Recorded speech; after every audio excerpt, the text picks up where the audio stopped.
21 new large wildfires ignited nationwide in a single day, and Oregon sits right at the center of that surge, currently reporting more large wildfires than any other state, according to the latest national incident report. Across the state, wildfires have now burned more than 610,000 acres. Before we get into the numbers, we need to share some difficult news up front. Wildland firefighter Nathan Matthews, 43, died Friday from burn injuries suffered while battling a fire in western Colorado. He was one of 5 firefighters caught in a burnover on June 27th, and 3 of his crewmates died at the scene that day. Our thoughts are with his family, his crew, and the entire wildland fire community during this incredibly difficult time. Where things stand in Oregon. Back here in Oregon, a fire weather watch remains in effect today after yesterday's red flag warning expired, and forecasters say conditions are easing only slightly. If you're anywhere near central or eastern Oregon, today's forecast still matters. Let's start in Wheeler County, near the town of Fossil, where the Roe Creek complex has now burned more than 199,000 acres, listed at 31% containment in Saturday's interagency update, with crews working along Highway 26 to keep the fire from pushing further south. Within that complex, the Crosswhite Fire remains the single largest individual wildfire in the state, tracked at well over 120,000 acres.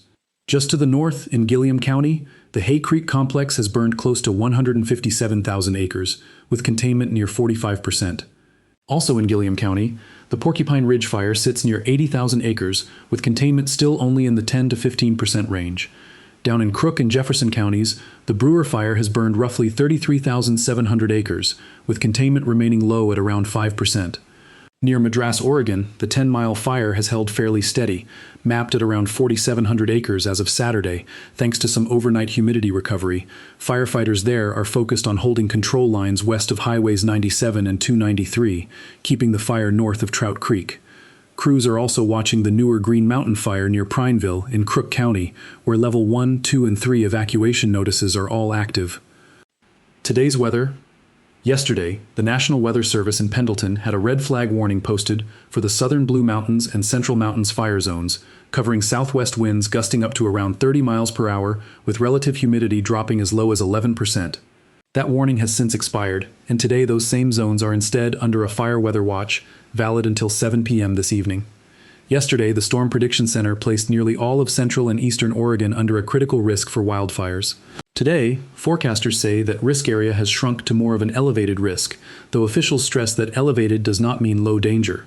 On the road front, motorists in the fire zones are being told to check tripcheck.com before heading out on Highway 97, Highway 26, or Highway 218. The Bureau of Land Management has closed all public land along both banks of the John Day River, from Service Creek all the way to the Columbia River, and the National Park Service has closed the Clarno and Painted Hills units of the John Day Fossil Beds National Monument until further notice.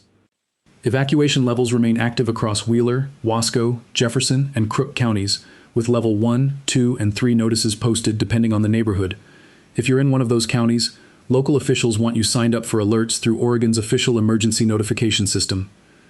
At times this week, smoke has drifted east and reduced air quality as far away as Boise, Idaho, hundreds of miles from the fire lines. On the firefighting side, more than 7,200 personnel are assigned to fires across Oregon alone, and officials describe resources as stretched thin.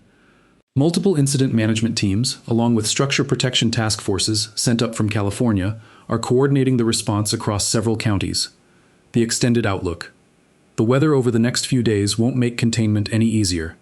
An upper-level low-pressure system moved through the Pacific Northwest over the weekend, driving Saturday's gusty winds across the Cascade Gaps. That system's influence is fading today, but the National Weather Service says warm, dry conditions are expected to continue into the work week. Temperatures across central Oregon have been running in the mid to upper 80s, and forecasters expect them to climb into the low 90s by Friday. Overnight lows are expected to stay relatively mild, cooling only into the upper 40s and lower 50s, which limits how much moisture the fuels can recover overnight. Forecast guidance suggests minimum relative humidity could fall to around 17% at times over the next few days, especially during afternoon hours. Wind gusts topped out between roughly 25 and 45 miles per hour Friday and Saturday east of the Cascades. Today's watch calls for lighter winds, generally in the 20 to 35 miles per hour range, as conditions slowly ease. Here's some genuinely good news. As of Saturday's forecast, there was no thunderstorm activity expected in Oregon over the following several days. That matters. because the ignition source behind nearly all of these fires was a massive lightning event on July 15th, a single storm system that produced more than 2,000 lightning strikes across central Oregon, sparking over 85 separate fire starts within just a few days. Even without new lightning in the forecast, existing fires can still grow under these wind and humidity conditions, so the danger is far from over. West of the Cascades, the story has been quite different, with cooler air and mostly cloudy skies moving into the region over the weekend.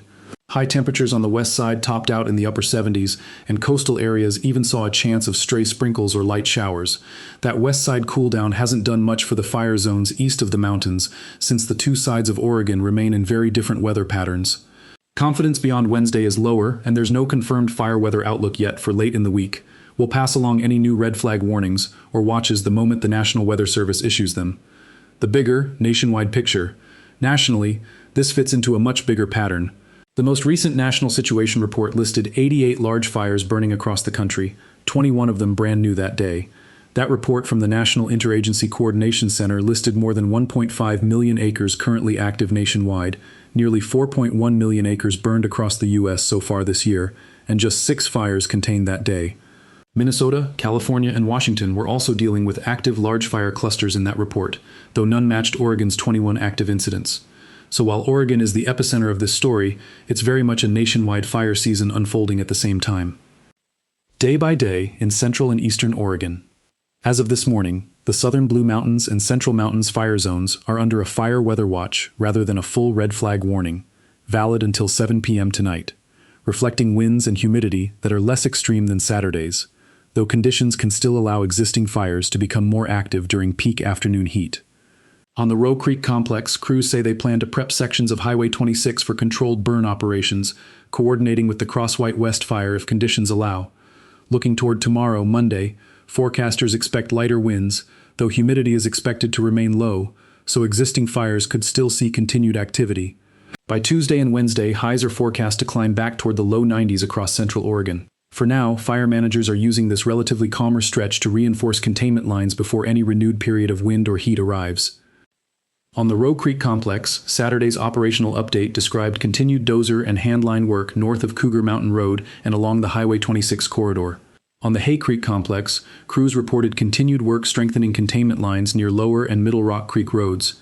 And on the Brewer fire, structure protection remains the top priority, since that fire is still listed at only around 5% containment. The bottom line. For residents in Wheeler, Wasco, Jefferson, and Crook counties, today is not the day to let your guard down, even with a watch instead of a warning. Keep a go bag ready, stay tuned to your county's evacuation levels, and don't wait until a Level 3 order to start moving. For anyone traveling through Central Oregon this week, plan for possible closures on Highway 26, Highway 97, and Highway 218 with little advance notice. Smoke has at times pushed air quality into unhealthy levels as far away as Boise, Idaho, so keep an eye on local air quality readings. We'll keep watching the extended outlook closely, and the moment the National Weather Service issues any new red flag warnings, we'll update you right away. This is very much a developing situation, and containment numbers, evacuation levels, and closures can all change quickly, sometimes within just a few hours. Our advice, as always, rely on official sources like your county sheriff's office and Oregon's official interactive evacuation maps for the very latest information. That's where things stand as of this morning, but this remains a fast-moving, still developing wildfire situation across Oregon. Given how quickly things have changed over the past 2 weeks, expect daily updates from us until containment numbers start trending in the right direction. If this video helped you understand what's happening out there, hit that like button, it really helps the channel. And if you haven't already, subscribe and turn on notifications so you don't miss our next wildfire and weather update. Once again, our thoughts are with the family of firefighter Nathan Matthews, and with every crew out there working these Oregon fire lines right now. Stay weather aware, stay ready if you're in an evacuation zone, and please listen to your local officials if they tell you it's time to go. I'll see you in the next one. Stay safe out there.